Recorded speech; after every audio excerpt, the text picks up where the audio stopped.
शासन द्वारा संचालित अभ्युदय कोचिंग के इस प्रथम सत्र में आप सभी सिविल सर्विसेज के स्टूडेंट्स का मैं स्वागत करता हूँ। मैं Anand Kumar, assistant professor political science, आपको इंडियन पॉलिटी पढ़ाऊंगा। इस पूरे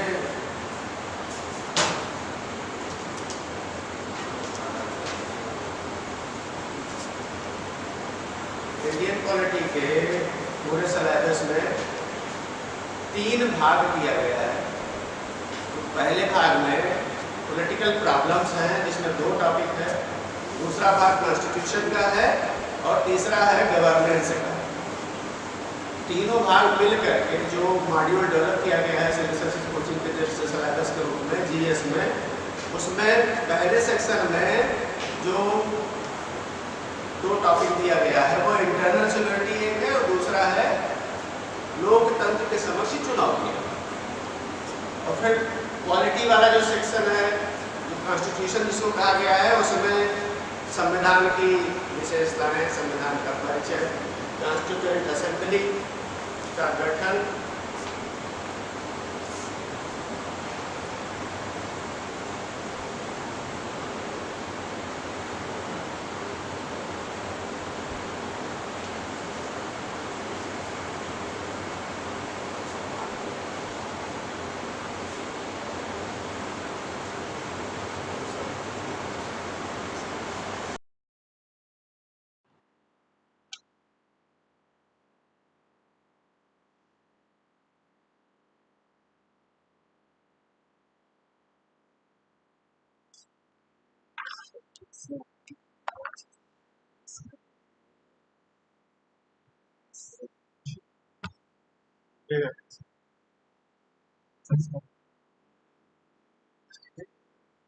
कैमरे क्वालिटी अच्छी है।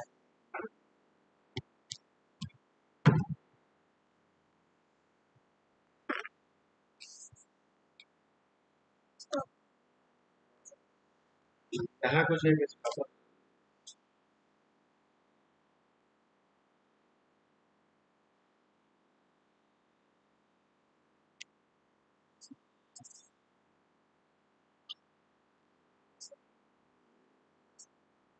पॉलिटिकल प्रॉब्लम में पॉलिटिकल इंटरनल सिक्योरिटी और चैलेंजेस टू डेमोक्रेसी के अलावा जो संविधान वाला भाग है उसमें मुख्य रूप से अभी मैं आपको सिर्फ सिलेबस इंट्रोड्यूस कर रहा हूँ। तो उसमें संविधान का परिचय और विशेषताएं, फिर किस तरह से भारतीय संविधान का विकास हुआ और संविधान सभा मिल करके बैठ करके कितने समय में किन समितियों के गठन के द्वारा कैसे संविधान बना। फिर अगला टॉपिक है उसमें कि मूल अधिकार और नीति निर्देशक तत्व। फिर आगे है भारतीय संसद जिसमें कि राष्ट्रपति, लोकसभा और राज्यसभा का परिचय आप पाएंगे। फिर स्टेट लेजिस्लेचर, जुडिशरी, सिटीजनशिप और इमरजेंसी और अमेंडमेंट, और फिर उसके अलावा संविधान में जो भाग बचता है पार्ट ऑफ द कॉन्स्टिट्यूशन। तो इंडियन पॉलिटी का जो तीसरा सेक्शन इस तरह से बनाया गया है, उसके सब सेक्शन में तीसरा जो है वो गवर्नेंस के टॉपिक से है, शासन के, जिसमें non constitutional bodies, Lokpal, Lokayukta वगैरह के बारे में हम पढ़ेंगे। सेल्फ गवर्नेंस के बारे में, सेल्फ हेल्प ग्रुप और एनजीओज किस तरह से बनते हैं, कैसे उनका रोल क्या है, किस तरह से काम करते हैं, उनके संदर्भ में ट्रिब्यूनल्स और जो आयोग हैं जैसे राष्ट्रीय मानवाधिकार आयोग, संख्यक आयोग, महिला आयोग, बाल संरक्षण आयोग, इन सब के बारे में हम लोग जानकारी लेंगे। फिर पंचायती राज और इश्यू रिलेटेड सोशल जस्टिस।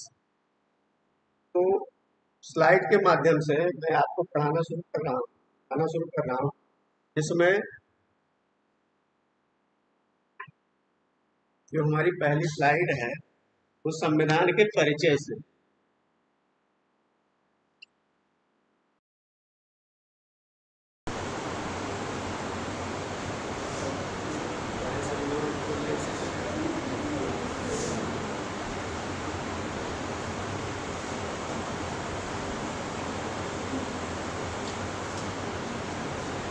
संविधान का परिचय और विशेषता है।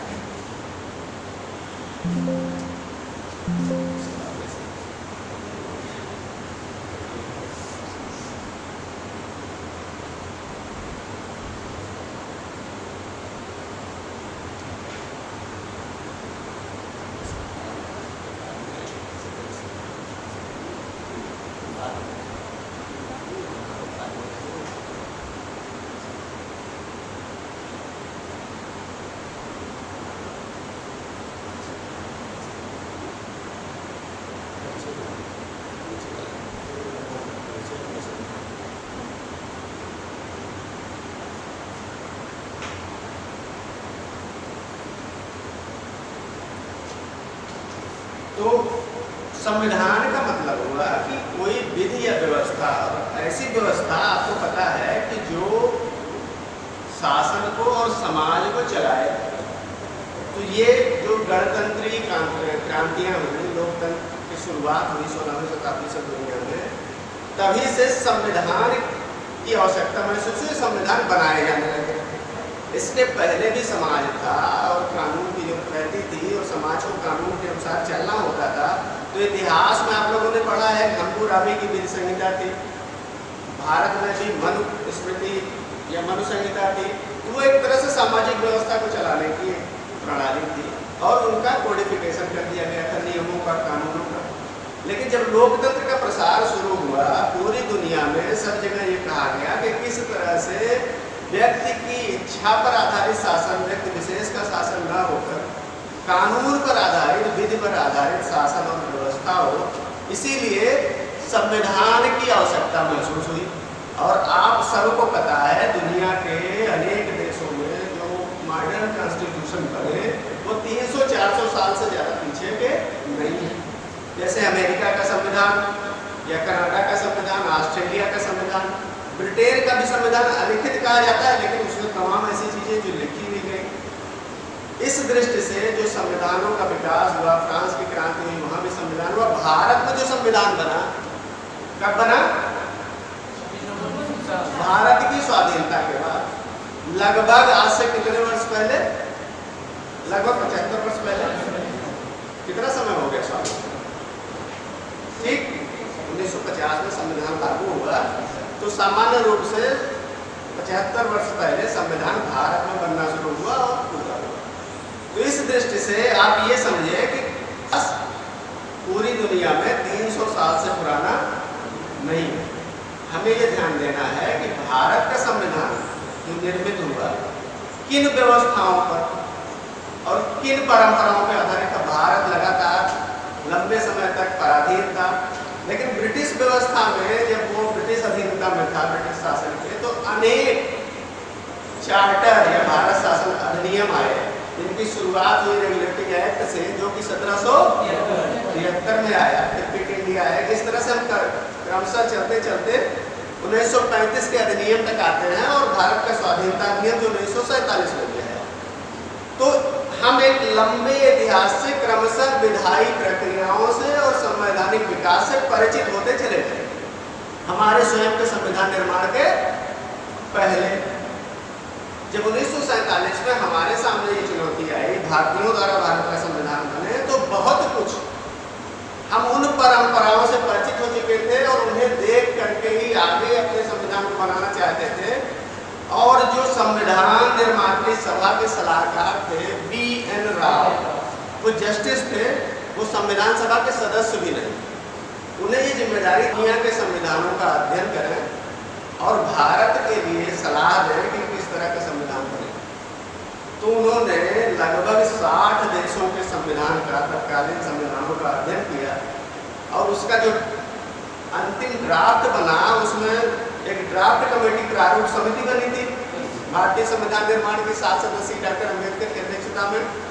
उस प्रारूप समिति को वो अध्ययन का सार उन्होंने दिया, फिर प्रारूप समिति संविधान का निर्माण की पूरी प्रक्रिया विभिन्न निर्वाचनों के माध्यम से, विभिन्न बैठकों के माध्यम से, विभिन्न चर्चाओं के माध्यम से लंबे समय में, लगभग कितने समय में? 2 वर्ष, लंबे समय में 2 वर्ष 11 महीने 18 दिनों में पूरी हुई। इस पूरी प्रक्रिया में हमें ये देखना है कि जो संविधान बना तत्काल वो कितना था? 395 अनुच्छेद थे, 8 अनुसूचियां थी और भाग तो 22 थे और क्रमशः और अनुसूचियां बढ़ती गई। 9वीं अनुसूची बनी पहले ही संविधान संशोधन से 1951 लागू होने के तुरंत 1 साल बाद। भूमि सुधार सहित आप ये कहें कि उसमें अनेक ऐसे प्रावधान हैं जो जुडिशियल रिव्यू से, न्यायिक पुनरीक्षा से, न्यायपालिका की देख से, चेक से बाहर रखा गया और जिनकी इच्छा नहीं हो ऐसे प्रावधानों को वहां रखने की। हम आगे जब पढ़ेंगे जुडिशरी तो उसमें जुडिशियल रिव्यू समझेंगे क्या है।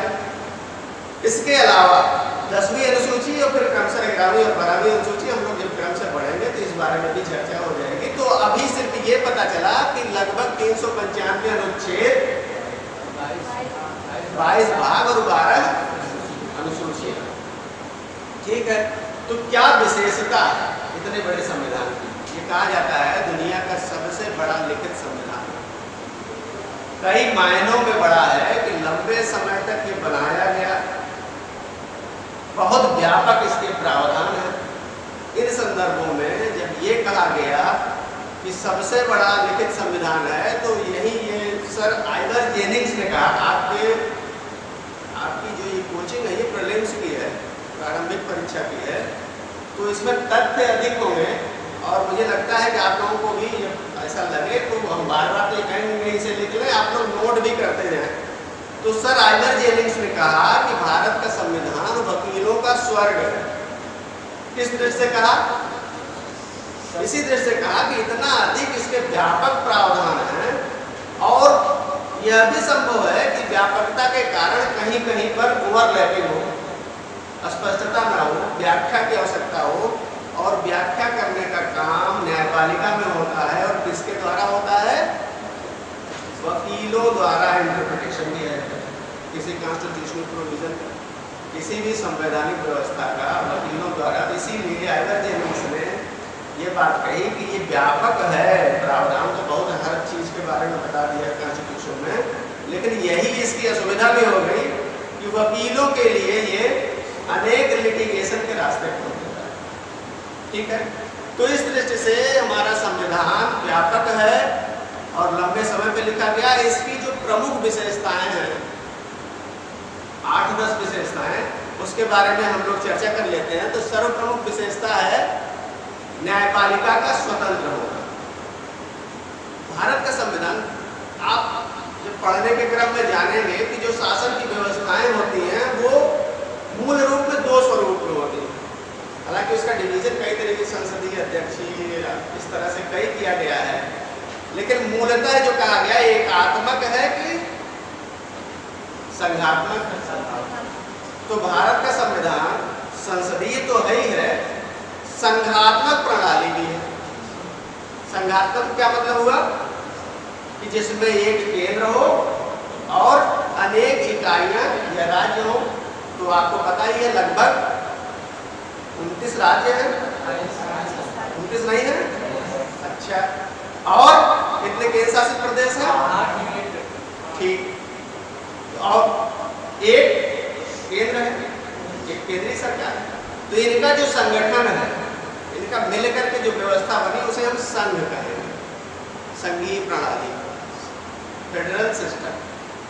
तो यहाँ पर यह स्पष्ट करना है कि किसी फेडरल सिस्टम में, संघीय प्रणाली में जिनका गठन इकाइयों यानी राज्यों और केंद्र के मिलने से होता है, तो अक्सर ये समस्या हो सकती है कि उनके मध्य किन्हीं विषयों पर, विधायी, प्रशासनिक और वित्तीय विषयों पर विवाद हो जाए। अक्सर राज्य सरकारें ये कहती रहती हैं कि केंद्र जीएसटी में जो उनका हक है, उनका हिस्सा है, समय से नहीं देता या अभी तक दिया नहीं है। इन स्थितियों में जो वित्तीय या प्रशासनिक विवाद हो किसी विषय पर, आप लोग इधर ध्यान केंद्रित करें, उन पर किसी तरह का अंतिम निर्णय करने के लिए एक संघीय न्यायपालिका होनी चाहिए। भारत का सर्वोच्च न्यायालय, भारत की राजनीतिक व्यवस्था संघीय होने के कारण एक संघीय न्यायालय भी है और अपेक्स कोर्ट भी है, और इस तरह से भारत की न्यायपालिका एकीकृत पिरामिड आकार की है, जिसके शीर्ष पर सर्वोच्च न्यायालय है, जो कि फेडरल कोर्ट भी है, संघीय न्यायालय भी है, और नीचे कौन है उसके? राज्यों के अपने उच्च न्यायालय हैं और डिस्ट्रिक्ट कोर्ट से लोअर कोर्ट। तो जो स्वतंत्र न्यायपालिका है, किन संदर्भों में स्वतंत्र है? न सिर्फ वो स्वतंत्र है अपनी नियुक्ति और प्राधिकार के मामले में, जो कि नियुक्ति का एक निश्चित तरीका है। जब आप जुडिशरी पढ़ेंगे तो कॉलेजिएट सिस्टम की नियुक्ति का बताया जाएगा, उस पर सरकारों के मध्य विवाद भी रहा है। विधायिकाएं और कार्यपालिकाएं ये चाहती है कि न्यायपालिका में नियुक्ति में न्यायपालिका का एकाधिकार हो, आगे की चर्चाओं में सामने आएगा, लेकिन यही उसे स्वतंत्रता भी प्रदान करते हैं। इस दृष्टि से अभी तक क्या व्यवस्था है कि न्यायपालिका में नियुक्ति न्यायपालिका के ही प्रावधानों के तहत होती है। जिसे न्यायपालिका चाहती है लगभग वही न्यायालयों में न्यायाधीश के रूप में नियुक्त होते हैं। इस संदर्भ में इसे आप स्वतंत्र कह सकते हैं। दूसरे, भारत की न्यायपालिका और दुनिया में जहाँ भी संघीय व्यवस्थाएं हैं, उन सभी संघीय व्यवस्थाओं की संघीय न्यायपालिकाएं, संघीय न्यायालय अपेक्स कोर्ट होने के साथ साथ, सर्वोच्च न्यायालय होने के साथ साथ संविधान का संरक्षक और व्याख्याकार भी। संविधान का संरक्षक होने का मतलब ये होगा कि जो संविधान में उल्लिखित है, जो प्रावधान दिए गए हैं, उन प्रावधानों का सही कार्यकरण हो रहा है कि नहीं। विधायिका ने उस संदर्भ में यदि कोई कानून बनाया, विधायिका का कानून बनाना, विधि बनाना, कोई कानून बनाया है तो संविधान के प्रावधानों से असंगत तो नहीं है। संविधान में कुछ और प्रावधान हो उससे संबंधित विधियों के बारे में, और विधायिका ने कुछ और कर दिया हो, या कार्यपालिका ने उन कानूनों को लागू करने में कोई अतिरेक तो नहीं कर दिया, कोई कमी तो नहीं कर दी, या कोई अधिक तो नहीं कर दिया। इन सब की व्याख्या कौन करेगा? सर्वोच्च न्यायालय, न्यायपालिका करेगी। इसीलिए उसे यह कहा गया कि ये भारतीय संविधान का संरक्षक है और विधि का व्याख्याकार है, कानून का, संविधान का व्याख्याकार है। कौन? सर्वोच्च न्यायालय। इसके साथ ही ये प्रावधान, एक टर्मिनोलॉजी भी आ जाती है, एक शब्दावली आ जाती है, न्यायिक पुनर्विलोकन, संविधान के व्याख्याकार के लिए जुडिशियल रिव्यू का कंसेप्ट, यह कार्य भी सर्वोच्च न्यायालय करता है। इन्हीं विशेषताओं के आधार पर हम ये कह सकते हैं कि भारत की न्यायपालिका स्वतंत्र है। ठीक। और इसके जो कार्य है, जैसे पीपीटी में एक पॉइंट और भी है कि ये केंद्र और राज्यों के मध्य विवादों का निपटारा भी करता है और संविधान में नागरिकों के लिए जो मूल अधिकार दिए गए हैं, बताए गए हैं, उनका भी संरक्षण है। जब हम लोग आगे बढ़ेंगे तो हम लोग पढ़ेंगे किस प्रकार आर्टिकल 32 में संवैधानिक उपचार बताए गए हैं और 5 प्रकार के रिटें जारी करने का अधिकार सीधे सर्वोच्च न्यायालय को है। किसी भी व्यक्ति के मूल अधिकारों का हनन होता है तो उसे यह अधिकार है कि यह तो हाईकोर्ट में या सीधे सुप्रीम कोर्ट में भी याचिका दायर कर सकता है, निवेदन कर सकता है और उससे संबंधित उपचार न्यायालय प्रदान करेगा। पीपीटी का जो दूसरा पॉइंट आपके सामने दिख रहा है स्क्रीन पर, संसदीय प्रणाली, भारत के संविधान की जो दूसरी विशेषता है। संसदीय प्रणाली का मतलब हुआ कि किस तरह से जो प्रमुख पहचान है संसदीय प्रणाली की, इस शासन व्यवस्थाओं में शासन के 3 अंग हैं, विधायिका, कार्यपालिका और न्यायपालिका। संसदीय प्रणाली की विशेषता है कि जहां पर कार्यपालिका विधायिका से ही मिली हो, संविलियन हो, कार्यपालिका का गठन विधायिका के सदस्यों से ही हो,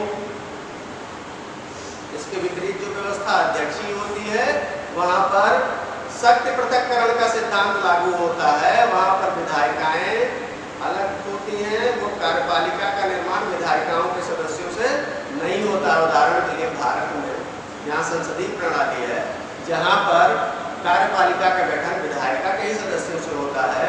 आप ये समझे, विधायिका यानी भारत की संसद, कोई भी, और कार्यपालिका के रूप में आप राजनीतिक कार्यपालिका में कर लें, मुख्य कार्यपालिका तो प्रधानमंत्री सहित कैबिनेट। तो क्या आप ये जानते हैं कि प्रधानमंत्री सहित कैबिनेट किससे मिलकर के बनती है? कार्यपालिका।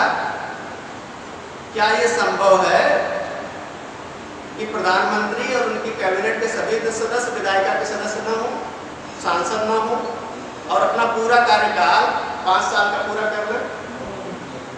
नहीं संभव। एक छूट दी गई है कि वो 6 महीने तक यदि सदस्य नहीं है तो वो बन जाए और 6 महीने के अंदर ही वो सदस्यता प्राप्त कर जाए इसकी विधायिका की। तो इस तरह से संसदीय प्रणाली की विशेषता क्या है? विधायिका के सदस्यों से ही कार्यपालिका का गठन, विधायिका और कार्यपालिका का संविलयन। इसका लाभ क्या है? संसदीय प्रणाली का लाभ, जब इस तरह से व्यवस्था होती है तो सभी सदस्य कार्यपालिका के जो कार्यपालिकी कार्य कर रहे हैं, एग्जीक्यूटिव बॉडी के रूप में कार्य कर रहे हैं, उन अपने सभी कार्यों के लिए विधायिका के प्रति उत्तरदायी होंगे। और विधायिका में कौन बैठता है? जनता के प्रतिनिधि, अर्थात वो जनता के प्रति अपने हर कार्यों के लिए उत्तरदायी होंगे। यदि किसी तरह का किसी कार्य, किसी आदेश, किसी विधि के प्रति जनता में कोई विरोध और आक्रोश है तो उस उत्तरदायित्व को ध्यान में रखते हुए यह संभव है कि कार्यपालिका उसमें वांछित या जैसा माना जा रहा है, जैसे सुधार की या संशोधन की अपेक्षा है, वो संशोधन करे। ठीक, ये भारतीय संविधान की दूसरी विशेषता है कि भारतीय संविधान संसदीय प्रणाली पर आधारित है, जिसमें बहुदलीय व्यवस्था है, सामूहिक उत्तरदायित्व का सिद्धांत है, कार्यपालिका के सदस्य विधायिका के सदस्यों से ही बनते हैं सामूहिक उत्तरदायित्व सिद्धांत को पूरा करने के लिए। और इन सब को एक शब्द में यदि कहना हो तो वेस्टमिंस्टर शासन की प्रणाली। आप वहां मिनिस्टर लिखा हुआ पढ़ रहे हैं, मिनिस्टर न समझिए कि गलती से मिनिस्टर लिखना था, मिनिस्टर ही लिखा रह गया, वेस्टमिंस्टर ही है। वो आ जाइए, इसका तात्पर्य यह हुआ वो सारी विशेषताएं, सामूहिक उत्तरदायित्व वाली विशेषता, विधायिका और कार्यपालिका के विलयन की विशेषता जिस प्रणाली में होगी, ये दरअसल संसदीय प्रणाली की शुरुआत ब्रिटेन से हुई। ब्रिटेन की उस संसदीय प्रणाली को वेस्टमिंस्टर प्रणाली कहा जाता है, जहाँ पर राज्याध्यक्ष और शासनाध्यक्ष दोनों अलग अलग होते हैं, हेड ऑफ द गवर्नमेंट और हेड ऑफ द स्टेट। तो भारत में राज्याध्यक्ष कौन है? राष्ट्रपति है। यहाँ राज्याध्यक्ष का मतलब कि पूरे देश, राज्य का मतलब पूरा देश है असली। तो देश के राज्याध्यक्ष कौन है? राष्ट्रपति। और शासनाध्यक्ष कौन है? प्रधानमंत्री सहित कैबिनेट। तो वेस्टमिंस्टर प्रणाली जहाँ पर भी अडॉप्ट की जाए इन विशेषताओं के साथ हो, तो उसे हम क्या कहेंगे? संसदीय व्यवस्था की वेस्टमिंस्टर प्रणाली। अब हम तीसरी विशेषता पे आते हैं। किसकी विशेषता? संविधान की, भारतीय संविधान की विशेषताएं हम लोग पढ़ रहे हैं। तो तीसरी क्या विशेषता है कि व्यापक रूप से मूल अधिकारों और नीति निर्देशक तत्वों का वर्णन संविधान में किया गया है। अब मूल अधिकार क्या है? उदाहरण के लिए वे सभी अधिकार जो, हाँ अभी तो चेंज करना नहीं, जो एक सामान्य मनुष्य के जीवन जीने के लिए आवश्यक हो, अपरिहार्य हो, मूलभूत हो, वे मूल अधिकार है और जिन्हें देश के संविधान में वर्णित कर दिया जाए। सामान्य विधायिक प्रक्रिया से जिनमें संशोधन न किया जा सके और किसी तरह का कोई उल्लंघन हो तो न्यायपालिका द्वारा प्राथमिकता के स्तर पर विचार प्राप्त हो। इन विशेषताओं से लैस युक्त कोई अधिकार है और उस संविधान में वर्णित है तो मूल अधिकार के रूप में कहा जाएगा। तो भारत में भी, भारतीय संविधान में भी कितने मूल अधिकार वर्तमान में हैं? संविधान के भाग 3 में अनुच्छेद 12 से लेकर 35 तक पढ़े, बहुत अच्छा। अनुच्छेद 12 और 13 में क्या है? जब हम मूल अधिकारों के बारे में जानना चाहें डिटेल में आगे आएंगे, लेकिन यहाँ पर आपके प्रीलिम्स के एग्जाम के हिसाब से आपको ये पता होना चाहिए कि कौन कौन से मूल अधिकार किन अनुच्छेदों में कहाँ से कहाँ तक वर्णित है। जैसे 14 से 18 तक में समता या समानता का अधिकार, उसी तरह से 14 से 18 तक गिना गया। तो हमने कहा कि लेकिन संविधान के भाग 3 में अनुच्छेद 12 से 35 तक है मूल अधिकारों को वर्णन। तो 12 और 13 में क्या है? उसकी रक्षा के लिए 12 में राज्य की परिभाषा दी गई और 13 में विधि की परिभाषा दी गई। और ये बताया गया है 13(1), 13(2), 13(3) ऐसे अनुच्छेदों का उपखंड भी है, उसमें यह बताया गया है कि कोई मूल अधिकार किस सीमा तक शून्य समझा जाएगा। ध्यान दीजिएगा, यदि वो विधि जिनमें उन मूल अधिकारों को कोई विधि बनाई गई और किसी मूल अधिकार को जो भाग 3 में वर्णित है कोई उल्लंघन करती है तो उस सीमा तक वो शून्य समझी जाएगी। और 12 में ये बताया गया कि राज्य क्या है। तो अनेक उसमें राज्य का मतलब सामान्य रूप से हम भारत या कोई भारत के राज्य जो है या संशासित क्षेत्र उन्हीं को समझ लेते हैं। उसमें पूरी एक लिस्ट बताई गई कि राज्य की परिभाषा में क्या क्या आता है।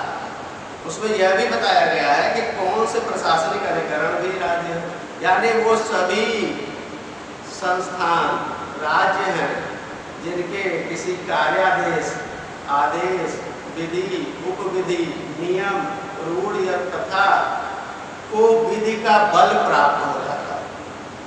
यानी जो विधि के रूप में कार्य करने के लिए सक्षम हो, सशक्त हो, कोई आदेश देते हो, विधि के रूप में लागू होती हो, तो उन सबको हम राज्य के रूप में समझेंगे। यहाँ भाग 3 के लिए यानी मूल अधिकारों के लिए, मूल अधिकारों के संदर्भ में, ठीक है। तो आपके प्रीलिम्स के पॉइंट ऑफ व्यू से ये दो बातें हुई कि मूल अधिकारों का वर्णन भाग 3 में है, संविधान के भाग 3 में अनुच्छेद 12 से 35 तक है। यह महत्वपूर्ण बात नहीं है, अनुच्छेद 12 में क्या है और अनुच्छेद 13 में क्या है, इसका डिस्कशन जब हम लोग मूल अधिकार के चैप्टर में पहुंचेंगे तो वहाँ डिटेल में करेंगे। इसी तरह से भाग 4 में नीति निर्देशक तत्व है। किसके लिए नीतियों का निर्देश? राज्य के लिए, directive principle for state policy. राज्य अपनी जो पॉलिसीज बनाएगा, कोई नीति बनाएगा, उसके लिए कुछ निर्देश होगा कि इन निर्देशों की गाइडलाइन में अपनी पॉलिसी को बनाए, उसकी लाइन में पॉलिसी बनाए। वो बाध्यकारी तो नहीं है। जैसे मूल अधिकारों का यदि कहीं हनन हो, उल्लंघन हो, तो हम उसे उपचार पाने के लिए न्यायपालिका में जा सकते हैं। नीति निर्देशक तत्वों को लागू करवाने के लिए राज्य निर्देशक तत्वों को लागू करे, न्यायालय में जाकर के उपचार नहीं पाया जा सकता। वो मात्र नीति के निर्देश है। ठीक है, आगे बढ़ते हैं। तो ये भी कहा गया कि ये विशेषता एक और है भारतीय संविधान की कि कठोर और लचीला दोनों है। कठोर और लचीले का मतलब यहाँ सीधे एक लाइन का है कि किस स्तर से संविधान में संशोधन सरलता से संभव है और कहाँ संशोधन संभव नहीं है या कठिनाई की प्रक्रिया है। कुछ प्रावधानों में सरलता से संशोधन संभव है तो वहाँ ये कहा जाएगा कि संविधान लचीला है, और बहुत से ऐसे प्रावधान जो उल्लिखित हैं कहाँ पर संशोधन, संविधान संशोधन की प्रक्रिया अनुच्छेद 368 में जो वर्णित है, वहाँ पर किन विशेष बहुमत के माध्यम से, आधे से अधिक राज्यों की विधायिकाओं के अनुसमर्थन के माध्यम से संशोधन किया जा सकता है। तो ये प्रक्रिया कठोर हो गई, सामान्य संशोधन नहीं किया जा सकता। तो वहाँ ये कहा जाएगा कि संविधान कठोर है, सामान्य रूप से वहाँ संशोधन संभव नहीं है, सामान्य प्रक्रिया से संशोधन नहीं हो सकता। ऐसे संविधान के विशेष भाग हैं, यहाँ पर संशोधन कठोरता से ही संभव है। तो ये एक तरह से भारतीय संविधान की अगली विशेषता हुई कि संविधान कठोर है और लचीला है, इन दोनों का मिश्रण है। साथ ही आप ये देखेंगे कि मूल अधिकारों और निर्देशक तत्वों के साथ बाद में 42वें संविधान संशोधन 1976 द्वारा, जो कि डॉक्टर स्वर्ण सिंह समिति की रिकमेंडेशन से मूल कर्तव्यों का भी प्रावधान किया गया। आगे के सेशन में जब हम लोग पढ़ेंगे कि भारतीय संविधान के विदेशी स्रोत क्या हैं, यानी विदेशी संविधानों से भारतीय संविधान में क्या क्या लिया गया है, उसमें आप देखेंगे कि मूल कर्तव्य का प्रावधान, मूल कर्तव्य सोवियत रूस के संविधान। ठीक, तो ये छोटे छोटे तथ्य हैं, अभी इतना तो आपको कंफ्यूजन नहीं होना चाहिए। अब इसे आप चाहें तो लिखते भी रहें, और कहीं कंफ्यूजन है तो हम लोग बात भी कर लेंगे। 86वें संशोधन अधिनियम द्वारा, 42वें संशोधन से तो हो गया, 86वें संशोधन अधिनियम द्वारा इसमें और कुछ ऐड किया गया 2002 में, जो कि रिमार्केबल है। वो क्या है? मूल अधिकारों में भाग अनुच्छेद में 21 का जोड़ा गया, मूल निर्देशक तत्वों में भी जोड़ा गया और मूल कर्तव्य में भी जोड़ा गया। मूल कर्तव्य संविधान के किस भाग में है? 4 का में, और अनुच्छेद कौन सा है? 51 का। और कुल कितने मूल कर्तव्य हैं? 10 थे, और जो 86वें संशोधन अधिनियम द्वारा जोड़ा गया वही ग्रामर था। ठीक, तो स्वयं मूल कर्तव्य मूल रूप में संशोधन से आया, और उसमें एक अगले संशोधन द्वारा 86वें संशोधन अधिनियम द्वारा एक और मूल कर्तव्य जोड़ दिया गया। ठीक, क्लियर है? कौन सा जोड़ा गया? बहुत बढ़िया, अच्छी बात। फिर आगे हम लोग पढ़ते हैं कि किस तरह से संविधान में इकहरी नागरिकता का प्रावधान। तमाम जो संघीय प्रणालियां हैं, जहां पर भी फेडरल सिस्टम है दुनिया में, वहां पर दोहरी नागरिकता का भी प्रावधान है। एक स्वयं केंद्र की देश की नागरिकता, और दूसरी जिस राज्य के वो निवासी हो वहां की नागरिकता। जैसे उदाहरण के लिए अमेरिका में एक संविधान तो पूरे देश के लिए है, और राज्य जितने हैं उनके उनमें से कई राज्यों के अपने अलग अलग संविधान भी हैं। वो जो पूरे देश का एक संविधान है उसी की लाइट में ही बना है, उससे इतर नहीं है, बहुत इतर नहीं है, उसके बियॉन्ड नहीं है। लेकिन जिन राज्यों में अपना स्वयं का भी संविधान है, वहाँ के नागरिकों को इस संविधानों के माध्यम से उन राज्यों की भी नागरिकता प्राप्त हो जाती है। तो इस तरह से दोहरी नागरिकता की संकल्पना संघीय प्रणालियों में है। लेकिन भारत जो कि स्वयं एक संघीय प्रणाली है, यहाँ पर नागरिकता की इकहरी संकल्पना, एकल नागरिकता। और अगली विशेषता पर हम लोग बचते हैं कि किस तरह से वयस्क मताधिकार दिया गया। जब संविधान लागू हुआ उसी समय आप ये समझें 1919 और 1935 के जो अधिनियम थे, जब भारत स्वाधीन नहीं हुआ था, तो भारत शासन अधिनियम जो कि ब्रिटेन की संसद से पारित होता था, उन अधिनियमों में भी 1919 के भी अधिनियम में, बाद में 35 के भी अधिनियम में भारतीयों को जब मताधिकार मिल रहा था, भले ही सीमित मात्रा में, सर्ववयस्क नहीं था, तो उस समय 1928 तक ब्रिटेन में महिलाओं को मताधिकार नहीं था, 1928 तक नहीं। लेकिन भारत में जब संविधान लागू हुआ 1950 में, संविधान लागू होने के साथ ही सर्ववयस्क मताधिकार दे दिया गया। ये आपको पता है, यहाँ पर डिटेल बताने की जरूरत नहीं है, सिर्फ एक बात यह रिमार्केबल है आपके परीक्षा की दृष्टि से कि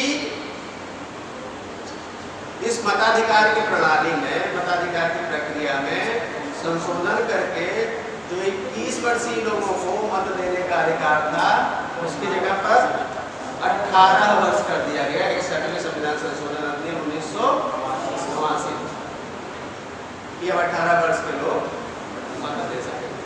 तो इस सर्ववयस्क मताधिकार में हमें क्या रिमार्केबल है कि इस संशोधन अधिनियम द्वारा मतदान की आयु 21 से घटा करके 18 कर दी गई। सामान्य सा होगा, इतना ये सरल सवाल है कि अब नहीं पूछा जाता, लेकिन हमें पता होना चाहिए। फिर हम चर्चा करते आ रहे हैं कि भारतीय राजनीतिक व्यवस्था संघीय है, और संघीय के विपरीत हमने बताया था कि राजनीतिक व्यवस्थाएं एकात्मक होती हैं, जहाँ संघीय प्रणाली नहीं। संघीय प्रणालियों की विशेषता हमने बताई थी कि एक केंद्र होता है और अनेक इकाइयां यानी राज्य होते हैं, और जहाँ इसके विपरीत एकात्मक व्यवस्थाएं हैं वहाँ पर इस तरह का विभाजन नहीं होता। सामान्यतः भौगोलिक दृष्टि से यदि क्षेत्र बड़े हो, देश बड़ा हो, या विविधताएं बहुत, भाषाई, धार्मिक, जाति, इस तरह की विविधताएं हो, तो वहाँ शासन के लिए संघीय प्रणाली उपयुक्त होगी। सबकी आकांक्षाओं का समग्र प्रतिनिधित्व संघीय व्यवस्था में हो पाता है। लेकिन जहाँ प्रशासन का क्षेत्र छोटा है और लगभग होमोजेनिटी है, एक रूपता है, भाषाई स्तर पर, जातीय स्तर पर, धार्मिक स्तर पर, तो वहाँ पर सामान्यतः शासन की एकात्मक प्रणाली होती है।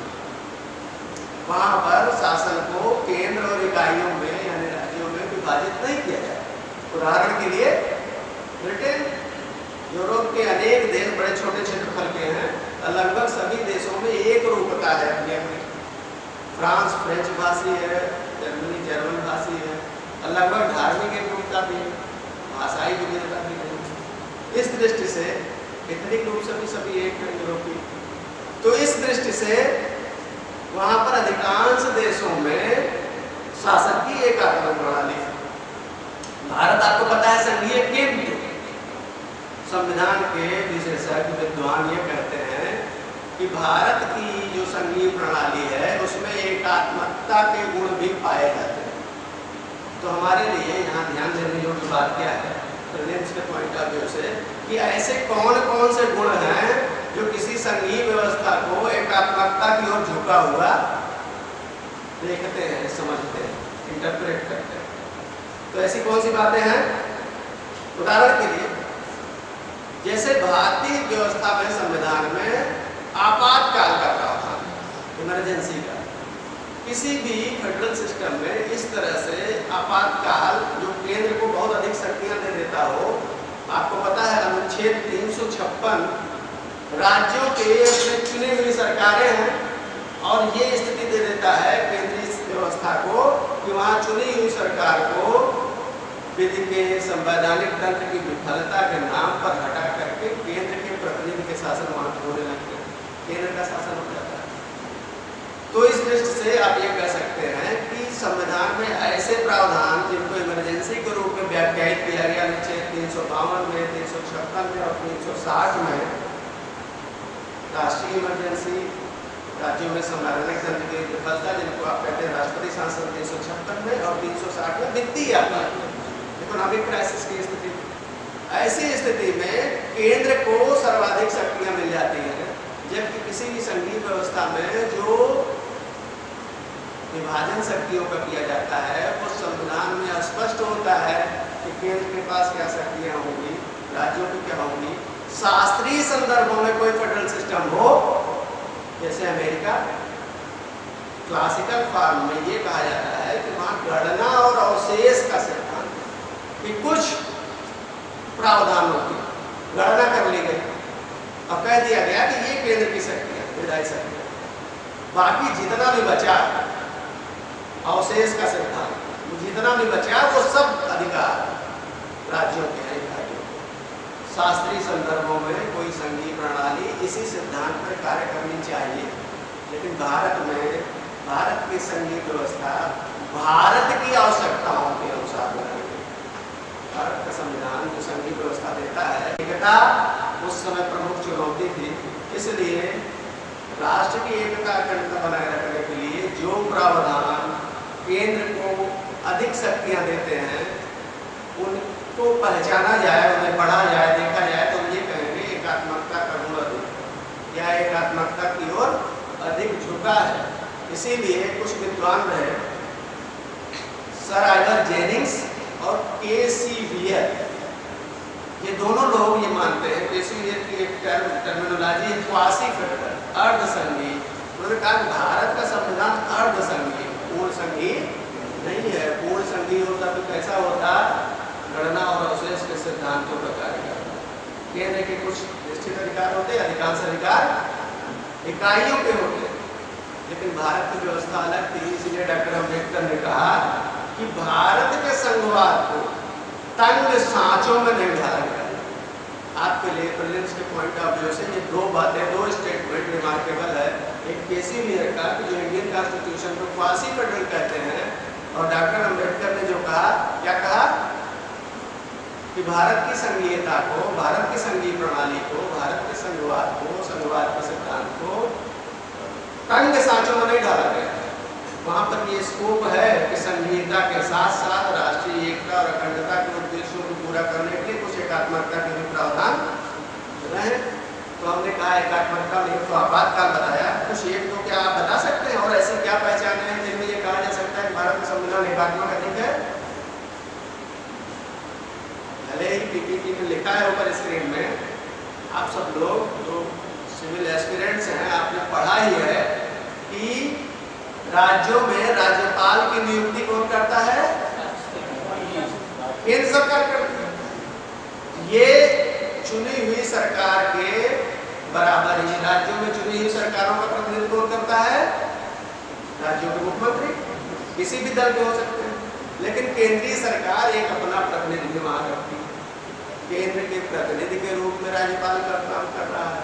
राज्यपाल के कार्यकारण की शैली ये बता देती है कि किस तरह से इकाइयों के कार्यों में केंद्रीय सरकार का कभी कभी हस्तक्षेप दिखाई देता है। तो हम ये कहेंगे कि यहाँ एकात्मकता की ओर संविधान झुका है इन प्रावधानों का। फिर राज्यपाल की नियुक्ति केंद्र सरकार करे। दूसरे और क्या प्रावधान है? अखिल भारतीय सेवा का प्रावधान किया गया है भारत में, भारत की संघीय व्यवस्था। ऑल इंडिया सर्विसेज में ऐसे अनेक सेवाएं हैं, जैसे उदाहरण के लिए आप लोगों में बहुत पॉपुलर है aspirants of civil services, IAS and IPS. तो आप सब जानते हैं जो सिविल सेवक हैं, आईएएस वगैरह हैं, वो क्या है, भले ही किसी राज्य के जिले में हो, वो अखिल भारतीय सेवाओं के प्रतिनिधि हैं। उन्हें डिप्यूटेशन पर केंद्र में जाना रहता है, जाते भी हैं, और केंद्र सरकार के पास एक प्राधिकार होता है उन्हें बुला करके कहीं और किसी सेवा में। उन्हें उनके पास यह चॉइस भी नहीं होती कि अपने किस स्टेट को जाएंगे। ये निर्धारित भी करती है केंद्र सरकार की एजेंसी यानी यूपीएससी, कैडर डिसीजन, कैडर का निर्धारण। वो ऑल इंडिया के लिए वो सर्विस देते हैं, पूरे देश के लिए। किसी एक राज्य के या किसी एक जिले के डीएम के रूप में वो नहीं होते। ये प्रावधान भी क्या करते हैं, केंद्र को, केंद्रीय सरकार को हमेशा राज्यों में जहां उनकी अखिल भारतीय सेवा के प्रतिनिधि हैं उनके माध्यम से भले ही लॉ एंड ऑर्डर के नाम पर किया जाए, उन्हें हस्तक्षेप करने का अधिकार मिल जाता है। ठीक, तो अखिल भारतीय सेवाएं भी एकात्मकता की ओर झुकी। अब आगे एक गुण और है कि किस तरह से भारतीय व्यवस्था में सरकार का जो स्वरूप है त्रिस्तरीय। अभी तक हम लोग सुन रहे थे केंद्र सरकार, केंद्र की सरकार, और इकाइयों की अपनी सरकार यानी राज्य सरकार है, और तीसरे स्तर पर 73वें 74वें संवैधानिक संशोधन 1992 के बाद से स्थानीय निकायों की सरकारें, चुनी हुई सरकारें। यद्यपि पहले भी थी, जैसे पंचायतें पहले भी थी, लेकिन 1992 के संशोधन के बाद पंचायतों को संवैधानिक दर्जा दिया गया। संविधान में इनका उल्लेख हुआ, विधि और जो व्यवस्था बनाई गई उसके अनुकूल ही आचरण करने के लिए बात हुई। तो इस दृष्टि से ये कहा गया कि बुनियादी स्तर पर, ग्रास रूट लेवल पर लोकतंत्र को पहुंचाया गया और जन आकांक्षाओं को उन्हीं स्थानीय स्तर पर पूरा करने के लिए स्थानीय निकायों को संवैधानिक अधिकार दिया, चाहे वो ग्रामीण स्थानीय निकाय हो यानी पंचायत, उनको पंचायती राज कहते हैं, या शहरी स्थानीय निकाय हो, नगर पालिका, नगर निगम, ये 74वें संशोधन द्वारा शहरी स्थानीय निकायों का प्रावधान। तो इस दृष्टि से भारतीय संविधान की जो तीसरी विशेषता बताई गई, वो अगली विशेषता बताई गई, वो क्या है, त्रिस्तरीय सरकार का प्रावधान। ये अपने आप में विशिष्ट विशेषता है जो सामान्यतः संविधानों में, दुनिया के अन्य संविधानों में नहीं पाई जाती। ये स्थानीय निकाय, बुनियादी स्तर पर लोकतंत्र लाया गया और स्थानीय निकायों को भी संवैधानिक अधिकार दिया गया। आपातकाल के प्रावधान, आपातकालीन प्रावधानों की चर्चा हम लोग कर चुके हैं। यह भी अपने आप में एक विशेषता है संविधान की। और अगली विशेषता कि किस तरह से संप्रभु, समाजवादी, पंथ निरपेक्ष, लोकतांत्रिक गणतंत्र है भारत। इसमें 5 शब्द हैं। संप्रभु या सावरन का अर्थ हुआ कि अपने पूरे क्षेत्राधिकार में उस शक्ति के ऊपर किसी अन्य शक्ति का ना होना। तो जो भी सरकार भारत के लिए बनती है वो संप्रभु है और उसके ऊपर अन्य कोई प्राधिकारी उसे निर्देशित करने के लिए नहीं है। उदाहरण के लिए 1947 के पहले भारत में जो शासन कर रहा था वायसराय या भारत में शासन करने वाला सर्वोच्च प्राधिकारी, उसमें प्रधानमंत्री और राष्ट्रपति थे नहीं। वो किसका प्रतिनिधि था? ब्रिटेन का। शासक तो था वो भारत का, वो प्रतिनिधि था ब्रिटेन का। तो हम उस समय ये नहीं कह सकते थे कि वायसराय भारतीय मामलों में भारत का संप्रभु प्राधिकारी था, सॉवरेन अथॉरिटी था, या नहीं कह सकते। क्यों? उसके ऊपर एक और अथॉरिटी थी, ब्रिटेन की संसद। वो जैसा उसे बताती थी उसी के अनुकूल उसे आचरण करना होता था, शासन करना होता था। किसे? भारत में जो ब्रिटिश प्रतिनिधि भारत के लिए शासन कर रहा था, भारत के लिए शासन है, भारत में उससे सर्वोच्च प्राधिकारी कोई नहीं, लेकिन वो ब्रिटेन का प्रतिनिधि था और भारत से बाहर ब्रिटेन में उसका भी एक सर्वोच्च प्राधिकारी ब्रिटिश संसद थी जो ऐसा निर्देशित करती थी, उसके अनुकूल से आचरण करना पड़ता था। इस तरह से वहां 2 अथॉरिटियां काम कर रही थी स्वाधीनता के पहले। लेकिन स्वाधीनता के बाद भारत में जो सरकारें बनी भारत के शासन के लिए, वो इस संदर्भ में संप्रभु कही गई कि किसी बाह्य अन्य किसी शक्ति या प्राधिकार के अधीन वो नहीं थी। तो पहली विशेषता होना सरकार, संविधान में संप्रभु, ये उसकी पहली विशेषता। समाजवादी और पंथ निरपेक्ष। समाजवादी एक राजनीतिक व्यवस्था है, ऐसी प्रणाली है जिसमें इस बात की संकल्पना की जाती है कि सामाजिक आर्थिक समानता जिसका आदर्श हो। दूसरे शब्दावली में आर्थिक गतिविधियों में, उत्पादन और वितरण के साधनों में कुछ इस तरह से सामाजिक न्याय स्थापित किया गया है कि न्यूनतम स्थिति वाले भी अधिकतम लाभ प्राप्त कर सकें। ये आदर्श है समाजवाद का, ये इसका अर्थ है। पंथ निरपेक्ष का अर्थ हुआ कि राज्य और धर्म या पंथ के बीच ये मसला सिर्फ धर्म और धर्म के मानने वालों का है, राज्य बीच में ना। जो जिस भी धर्म को मानने वाला हो उस राज्य का निवासी को मुक्त रूप से माने या ना माने, राज्य का कोई धर्म नहीं होगा। और जो राज्य धर्म निरपेक्ष या पंथ निरपेक्ष, ईसाइयत के अलावा भी कई देशों का अपना राज धर्म है, तो जिन देशों में उन देशों का, उन राज्यों का, उन राज्य का, स्टेट्स का रिलीजन नहीं होता, वो सेकुलर कहे जाएंगे।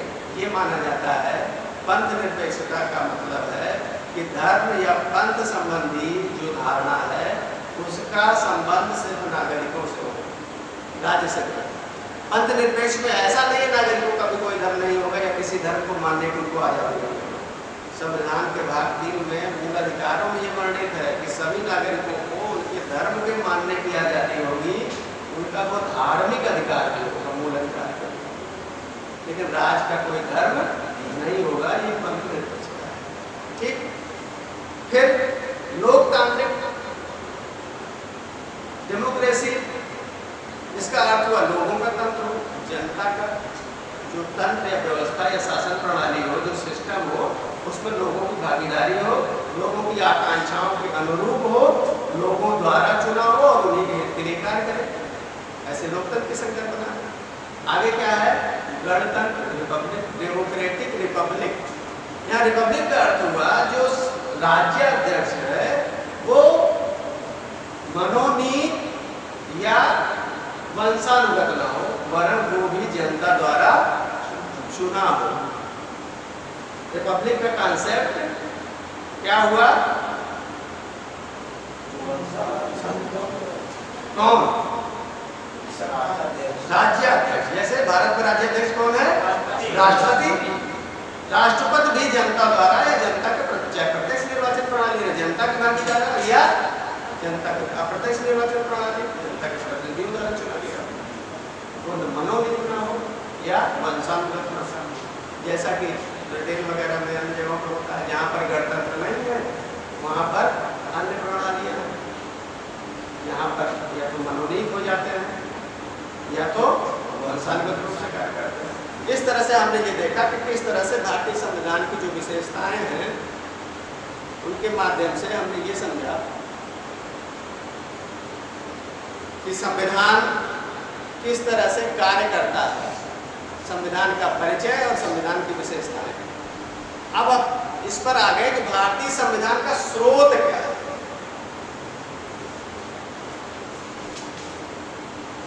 अनेक देश थे, जब संविधान का निर्माण हुआ तो हमने कहा भारत का संविधान तो काफी समय बाद में बना और 200-300 साल पहले दुनिया के अनेक देशों का संविधान बनते ही रहे थे, बनते बनते उस स्थिति तक पहुंचे। तो हमारे पास तमाम उदाहरण थे अनेक देशों के संविधान के, उनके संवैधानिक प्रावधानों के, कि उन्हें से हम देख करके हमारी संविधान सभा के सदस्य उनके वो प्रावधान जो भारतीय व्यवस्था के से संगत हों उनको भारतीय संविधान में शामिल करें। और उस शामिल करने की प्रक्रिया में भी अनेक विचार विमर्श हुआ, चर्चाएं हुई, वाद विवाद हुआ, कुछ काट छाट हुई, कुछ रखे गए और कुछ असंगत थे, उन्हें हटाया गया। तो सबसे पहले जो हमारे पूर्वाधिकारी थे, ब्रिटिश शासन था, हम सब पहले ब्रिटिश संविधान को ही देखते हैं। वहाँ से क्या लिया गया, ऐसे क्या प्रावधान थे। संसदीय प्रणाली, अब अभी ये शब्दावली से आप परिचित हो गए हैं, तो हम जो संसदीय प्रणाली भारत में अपनाई गई वो ब्रिटेन से ली गई। फिर विधि का शासन, यानी किसी व्यक्ति विशेष का शासन ना हो बल्कि नियमों का, कानूनों का, विधियों का शासन हो। ये भी एक विद्वान थे ब्रिटेन के ही, डेविड डायसी, उनके रूल ऑफ लॉ विधि के शासन की संकल्पना से लिया गया, जिसमें प्रत्येक को विधि के समक्ष समान, इक्वलिटी बिफोर लॉ, और विधियों का सभी नागरिकों को समान संरक्षण प्राप्त हो, equal protection of the law. ये दोनों संकल्पनाएं रूल ऑफ लॉ का कोर है। ठीक है, तो जब कभी आपके प्रीलिम्स के पेपर में आएगा तो हो सकता है कि जो 4 हमारे ऑप्शन हो उसमें ये लिखा हो कि विधि के शासन से तात्पर्य है विधि के समक्ष समता, विधियों का समान संरक्षण, जिस द्वारा स्थापित प्रक्रिया ना दीजिए, या उसमें ये पूछे किसी में कौन सा सही है, उसमें कूट दे करके दे, 1 2 सही है, 1 3 सही है, इस तरह से। तो विधि के शासन के 2 प्रमुख अंग क्या है? विधि के समक्ष समता, इक्वलिटी बिफोर लॉ, और विधियों का समान संरक्षण, इक्वलिटी बिफोर लॉ। ये आगे चूंकि अनुच्छेद 14 में है समता के अधिकार में, तो वहाँ डिटेल में इस बारे में चर्चा हम लोग करेंगे। अभी से ये देखते हैं कि विभिन्न देशों के संविधानों से क्या क्या लिया। द्विसदनवाद, बाइकैमरलिज्म। हमारी जो विधायिकाएं हैं, जैसे राज्यों की विधायिकाओं में हर जगह 2 सदन नहीं है। आपको पता है और पता होना चाहिए कि किन राज्यों में 2 सदन है और अधिकांश में 1 ही सदन। और जो भारत की केंद्रीय विधायिका है, इसको संसद कहते हैं, 1 सदनीय है कि द्विसदनीय? 2 सदन। तो द्विसदनवाद का ये संकल्पना का यह विचार भी ब्रिटेन के संविधान से ही लिया गया। अब संसदीय प्रणाली है तो सांसदों को, यानी संसद के सदस्यों को और संसदीय समितियों को कुछ संसदीय विशेषाधिकार हैं, पार्लियामेंट्री प्रिविलेजेस हैं, जिनकी चर्चा आगे की जाएगी। यह विचार, यह संकल्पना भी ब्रिटिश संविधान से ही ली गई है। एकल नागरिकता और परमाधिकार लेख। परमाधिकार लेख को आप यूँ समझे कि 1215 में वहाँ पर एक मैग्ना कार्टा, अधिकार पत्रों का एक चार्टर, उसको आप कह सकते हैं, लाया गया था। कहाँ पर? ब्रिटेन में। और यह संकल्पना भी, परमाधिकार लेख की भी संकल्पना ब्रिटेन से ही, ब्रिटिश संविधान से ही भारतीय संविधान में ली गई। कनाडा के संविधान से क्या लिया गया है? हम लगातार अभी तक जब संघ की, संघीय प्रणाली की चर्चा कर रहे थे, तो तुलना के लिए हम अमेरिका का ही नाम लेते थे। लेकिन आप ये जाने कि जो संघीय प्रणाली है, फेडरल सिस्टम है, संघीय व्यवस्था है, भारत में कनाडा के संविधान से ली गई। कैसे? हमने ये कहा कि अपने शास्त्रीय अर्थों में, क्लासिकल फॉर्म में जो संघीय व्यवस्थाएं होती हैं, जैसे कि अमेरिका में है, वहाँ पर ये कहा जाता है, एक शब्दावली है कि अविनाशी राज्य हो, राज्य नहीं खत्म हो सकते, छोटा करना, घटाना, समाप्त करना संभव नहीं है।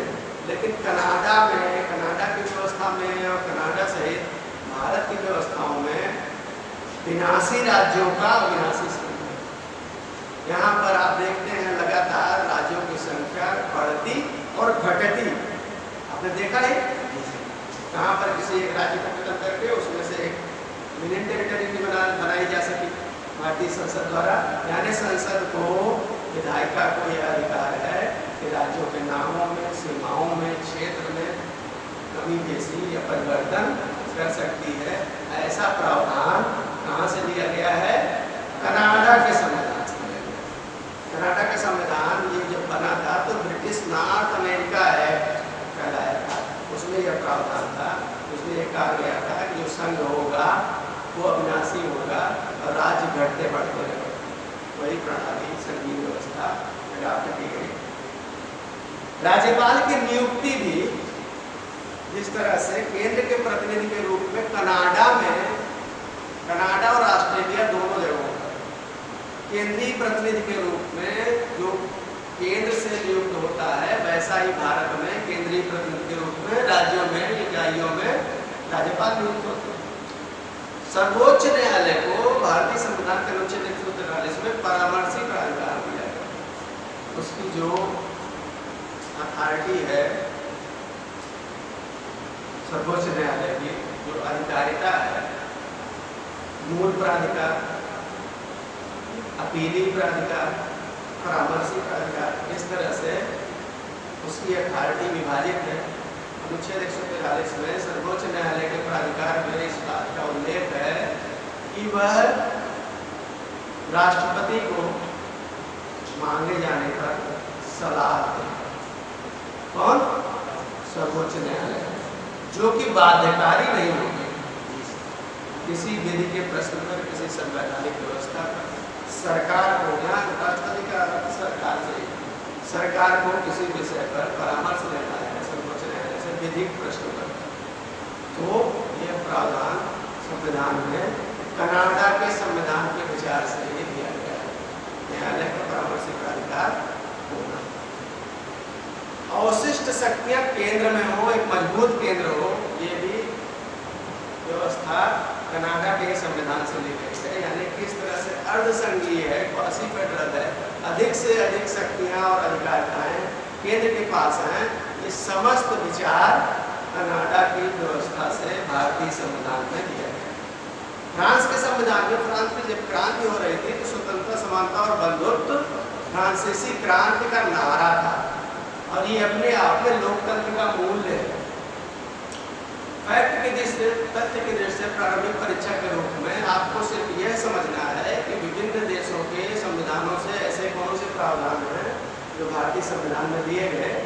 तो ये जो लोकतंत्र के 3 मूल्य हैं, ये फ्रांसीसी संविधान से लिए गए।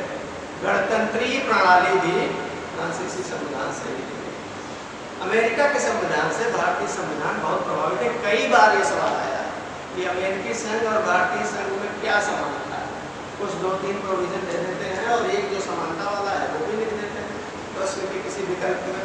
तो आपको बहुत ध्यानपूर्वक देखना और पढ़ना रहता है कि उसमें कौन कौन से ऐसे प्रावधान हैं जो कि भारत में हैं, अमेरिका में नहीं है, या भारत अमेरिका में है, भारत में नहीं है, और उनमें से कोई एक होगा कि दोनों जगह काम होगा।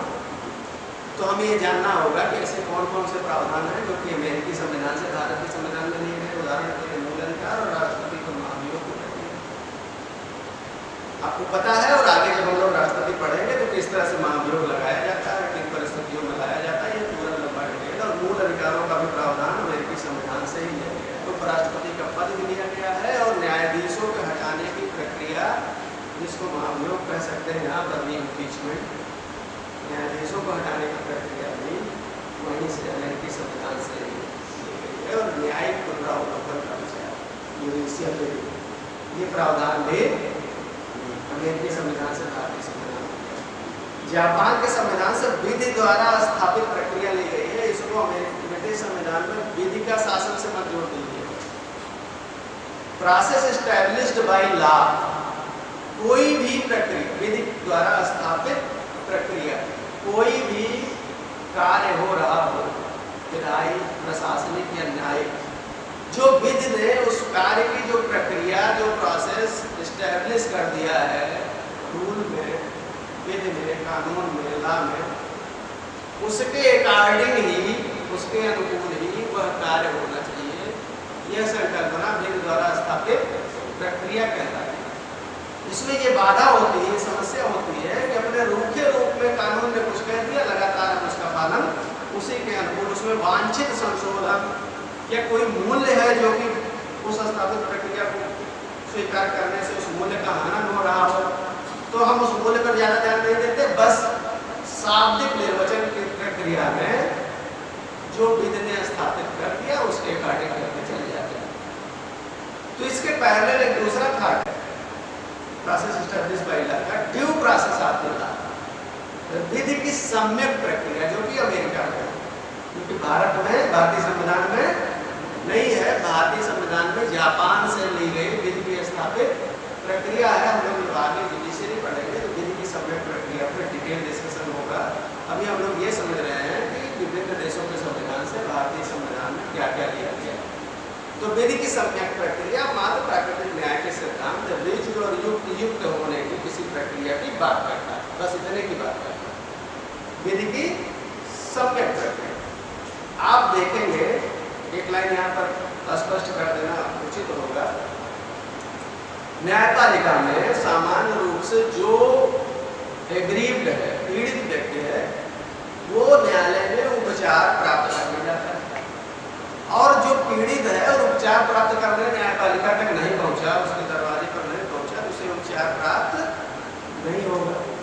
क्या है?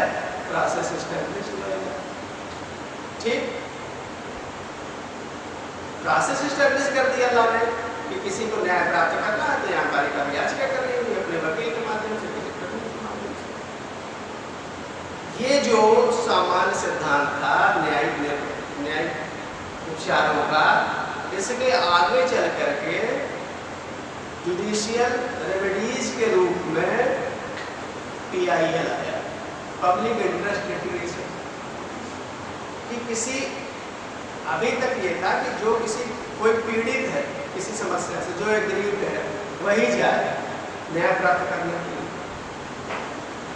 अब दूसरा एक चरण और आया, निज न्याय के सिद्धांत, विधि स्थापित प्रक्रिया से कदम आगे बढ़ा गया, विधि सम्यक प्रक्रिया की ओर न्यायपालिका बढ़ी। तो उसने कहा कि नहीं, उस व्यक्ति के अलावा कोई भी समाज का व्यक्ति लोक हित में या किसी व्यक्ति विशेष के हित में पब्लिक इंटरेस्ट में लिटिगेशन याचिका दायर कर सकता है। तो ये आगे एक कदम हुआ न्यायपालिका का, न्यायिक निर्वचन का, public interest litigation. Public interest litigation में ही जुडिशरी नहीं रुक गई, फिर आगे भी बढ़ी। कुछ समय के बाद लंबा कार्यकाल हुआ, लंबा समय लगा इस पूरी यात्रा में। सुओ मोटो, स्वतः संज्ञान लेना, यानी कहीं अखबार में कुछ पढ़ लिया, कोई कार्य ऐसा हुआ जो न्यायपूर्ण नहीं था, असंवैधानिक था या किसी के अधिकारों का हनन हो रहा था, तो न्यायपालिका स्वतः संज्ञान लेने लगी। तो इस तरह से जो एक यात्रा शुरू हुई भारतीय न्यायपालिका की, विधि की स्थापित प्रक्रिया से विधि की सम्यक प्रक्रिया तक बढ़ती चली गई।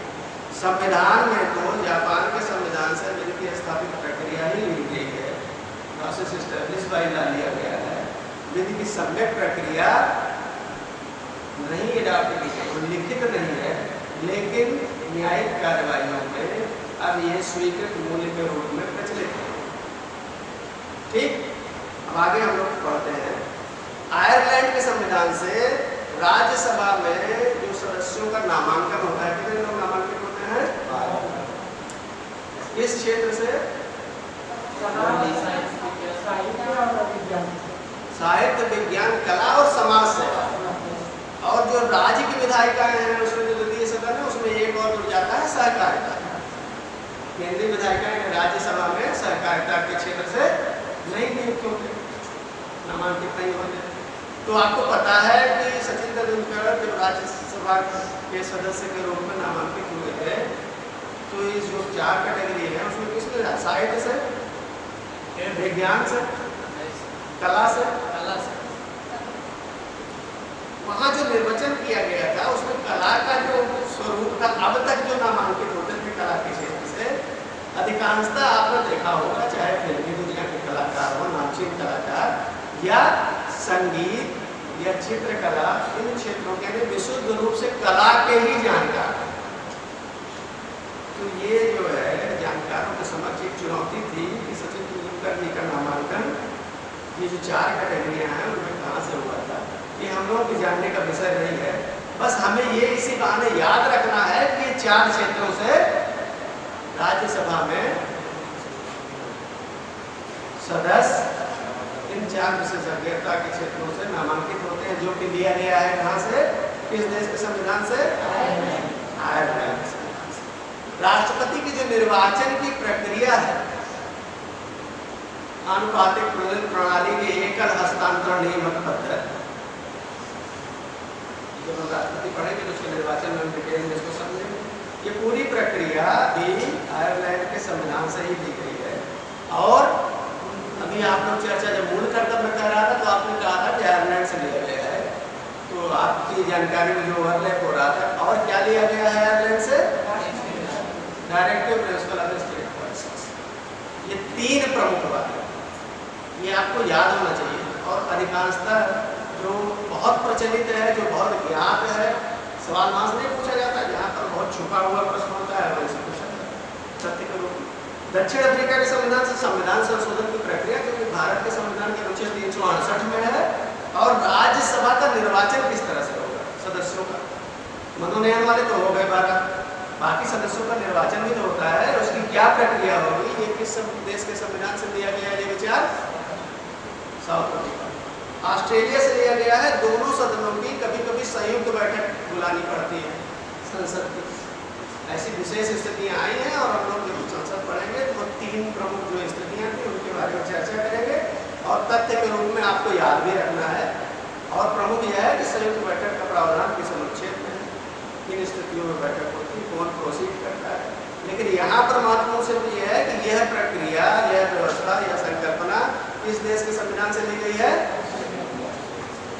ऑस्ट्रेलिया के संविधान से। कोऑपरेटिव फेडरलिज्म की संकल्पना, सहकारी संघवाद, कि केंद्र और राज्य टकराए ना विभिन्न मसलों पर, एक साथ मिल करके सहयोग करते हुए व्यवस्था को आगे बढ़ाएं, इसको कहा गया कोऑपरेटिव फेडरलिज्म का कांसेप्ट। यह विचार भी ऑस्ट्रेलिया से ही लिया गया है। इसी तरह से संविधान में जो विभिन्न अनुसूचियां हैं, कितनी अनुसूचियां हैं? 12। 7वीं अनुसूची में क्या है? 3 सूचियां हैं, केंद्र सूची, राज्य सूची और समवर्ती सूची, जिसमें जो केंद्र सूची मतलब जिन विषयों पर केंद्र को यानी केंद्रीय विधायिका को विधि बनाने का अधिकार है। राज्य सूची यानी जिन विषयों पर उस सूची में जो वर्णित विषय है उन पर विधि बनाने का प्राधिकार किसको है? राज्यों को, राज्य सूची के विषयों पर। समवर्ती सूची का मतलब होगा कि जिन पर विधि बनाने का समान प्राधिकार केंद्र और राज्य दोनों को है। यद्यपि ये प्रिविलेज किसको कब मिल जाता है, ये आगे चर्चा का विषय होगा। तो समवर्ती सूची की संकल्पना भी ऑस्ट्रेलिया के संविधान से ली गई है। इसी तरह से अनुच्छेद 300 और 301 से 304 में व्यापार और वाणिज्य की स्वतंत्रता का विचार वहां पर उल्लेखित किया गया है। ये प्रावधान भी ऑस्ट्रेलिया के संविधान से ही लिया गया। सोवियत रूस से प्रस्तावना में सामाजिक आर्थिक न्याय की संकल्पना की गई है। ये सोवियत रूस के संविधान से ली गई है। ये आदर्श मूल कर्तव्य के अलावा जो सामाजिक आर्थिक न्याय का आदर्श है, ये सोवियत संघ से लिया गया। आपको याद हो प्रस्तावना तो आपको ये पता चलेगा कि 5 स्वतंत्रताएं कौन कौन सी? विचार, अध्ययन, धर्म, विश्वास और उपासना की स्वतंत्रता और 3 न्याय, सामाजिक आर्थिक न्याय, स्वतंत्रता, समानता और न्याय। हमने बताया था कि फ्रांस के संविधान से लिया गया और लोकतंत्र का मूल है। भारत के संविधान की प्रस्तावना में इसका उल्लेख किया गया है, स्वतंत्रता का भी, न्याय का भी और समानता या समता का भी। तो प्रतिष्ठा और अवसर की समता है और 3 तरह के न्याय हैं और 5 तरह की स्वतंत्रताएं हैं। तो हमने ये कहा कि सोवियत रूस के संविधान से प्रस्तावना में जो स्वतंत्रताओं का उल्लेख किया गया है वो रूस के संविधान से ही दिया गया है। सामाजिक आर्थिक जो न्याय का उल्लेख किया गया, सामाजिक आर्थिक न्याय का, वो सोवियत रूस के संविधान से। जर्मनी के संविधान से आपातकाल के समय मूल अधिकारों पर निलंबन जो हो जाता है, अनुच्छेद 353 और 54 में वर्णित है। और आपातकाल की स्वयं की व्यवस्था यानी 352, 356, 360 का प्रावधान। 2 बातें, स्वयं आपातकाल का प्रावधान और आपातकाल लागू होने के समय किस समय कौन से मूल अधिकार निलंबित हो जाएंगे, यह प्रावधान। ये दोनों बातें जर्मनी के संविधान से दी गई हैं। और इस तरह से हमने ये देखा कि विभिन्न देश, ब्रिटेन से लेकर के Canada, America, Ireland, Germany, Soviet रूस, ऑस्ट्रेलिया, इन सब से भारतीय संविधान में जो प्रमुख बातें ली गई उनका उल्लेख किया गया। और आपसे ये अपेक्षा की जाती है कि आपको ये प्रमुख बातें स्पष्ट रूप से याद रखें, तो प्रश्न के रूप में सामने आते हैं। अब हम लोग अगले चरण पर पहुँचते हैं। संविधान की शुरुआत में क्या है? संविधान की प्रस्तावना। प्रस्तावना